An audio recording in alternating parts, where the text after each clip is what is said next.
आप सब ने इंटरनेट पर और किताबों में स्पेस के बारे में काफी कुछ पढ़ा होगा, लेकिन फिर भी आपको ये समझ नहीं आया होगा कि स्पेस आखिर है क्या, कहाँ से शुरू होता है और कहाँ तक जाता है, क्या इसका कोई एंड भी है या फिर ये कभी खत्म ही नहीं होता। तो इसलिए आज हम अर्थ से शुरू होंगे और स्पेस के एंड तक जाएंगे। जी हाँ, एंड तक। और इस स्पेस के सफर के बाद आपके सारे डाउट्स क्लियर हो जाएंगे और आपको आपके हर सवाल का जवाब मिल जाएगा। और इस सफर में आपको बहुत ही अजीब और मजेदार चीजें भी देखने को मिलेगी जो आपने आज से पहले ना कभी सुनी होगी और ना ही देखी होगी, जिनको देखकर आप सबके खड़े हो जाएंगे रोकते। तो चलिए शुरू करते हैं इस मजेदार और मिस्टीरियस स्पेस के सफर को।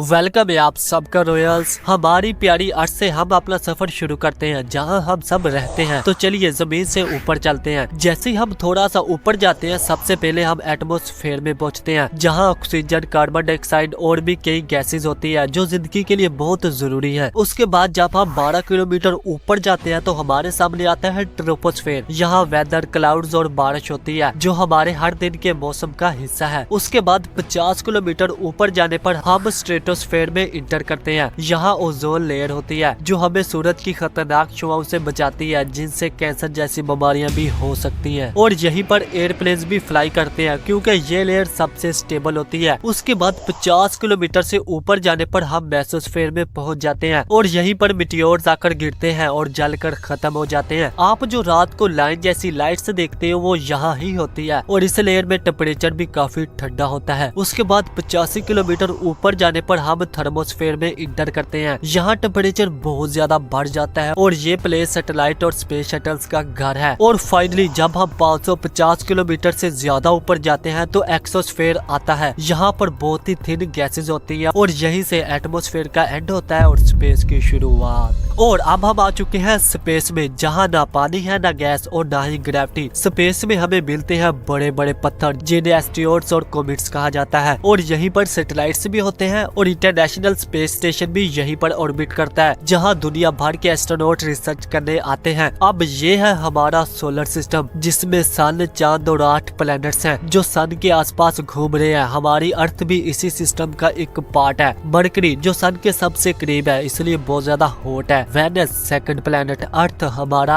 अपना प्लैनेट, मार्स जहाँ पर कहा जाता है कि फ्यूचर में इंसान रह सकते हैं, जुपिटर सबसे बड़ा प्लैनेट, सैटर्न जिसे अपने रिंग्स के लिए जाना जाता है, यूरेनस नल्ला बेरोजगार, नेपच्यून सन से सबसे दूर इसलिए बहुत ज्यादा ठंडा प्लैनेट है। और ये था हमारा dollar system, I mean solar system. और अब अपने दिल पर हाथ रख लो क्योंकि हम जाने वाले हैं सोलर सिस्टम से भी ऊपर। जैसे ही हम अपने सोलर सिस्टम से ऊपर जाते हैं तो हम मिल्की वे गैलेक्सी में इंटर करते हैं और हमारा सोलर सिस्टम इसी मिल्की वे गैलेक्सी का एक छोटा सा हिस्सा है, क्योंकि इस मिल्की वे गैलेक्सी में हमारे सोलर सिस्टम जैसे बिलियंस ऑफ सोलर सिस्टम है, जिसमें हर सोलर सिस्टम के पास अपना सन और उसके आसपास घूमते हुए प्लैनेट्स हैं। सोच कर देखो, अरबों सोलर सिस्टम्स। जैसे हमारा सोलर सिस्टम है सन, मून और 8 प्लैनेट्स, इस तरह के इस मिल्की वे में अरबों सोलर सिस्टम है। मतलब क्या ही औकात है हमारी, अमेजिंग। और एक और अमेजिंग बात, आप जो रात को प्यारे प्यारे स्टार्स देखते हो वो सब इसी मिल्की वे गैलेक्सी के अंदर ही होते हैं। असल में ये स्टार्स और कुछ नहीं बल्कि सोलर सिस्टम्स के ही सन्स हैं। जो बिलियंस ऑफ सोलर सिस्टम इस गैलेक्सी में है उन सब के पास अपने अपने सूरज हैं और वही सूरज हमको स्टार्स के रूप में दिखते हैं। जैसे हमारा सूरज भी एक स्टार ही है, लेकिन क्योंकि ये हमारे अपने सोलर सिस्टम का हिस्सा है इसलिए हमें ये इतना बड़ा और ब्राइट दिखता है। और अब हम मिल्की वे गैलेक्सी से भी ऊपर चलते हैं। जैसे ही हम मिल्की वे गैलेक्सी से बाहर निकलते हैं तो हमें एक बहुत बड़ी और खाली स्पेस देखने को मिलती है। ये स्पेस वैक्यूम की तरह होती है जहाँ पर बहुत सी मिस्टीरियस और खतरनाक चीजें होती हैं, जैसे ब्लैक होल्स। जी हाँ, ब्लैक होल यहीं पर है। और यही नहीं, यहाँ पर हमारी मिल्की वे गैलेक्सी जैसे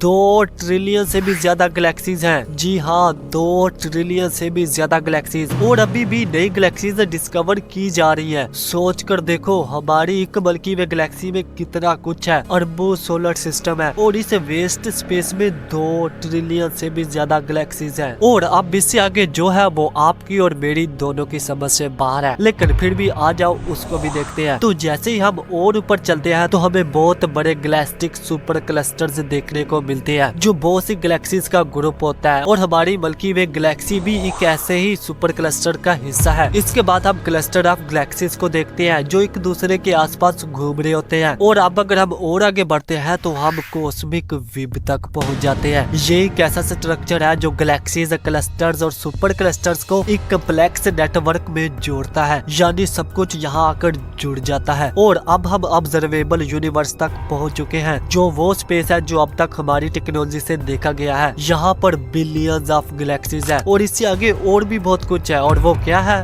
हमें नहीं पता, क्योंकि अभी तक हम इंसान इतना ही स्पेस देख सके हैं, इसलिए आगे कुछ भी हो सकता है, जैसे जादू का घर। और इस वक्त हम अपनी अर्थ से 13.8 बिलियन लाइट्स ईयर्स दूर हैं। ये इतना ज्यादा फासला है कि आप सोच भी नहीं सकते, इसलिए सोचना छोड़ो और हम चलते हैं वापस अपनी अर्थ पर।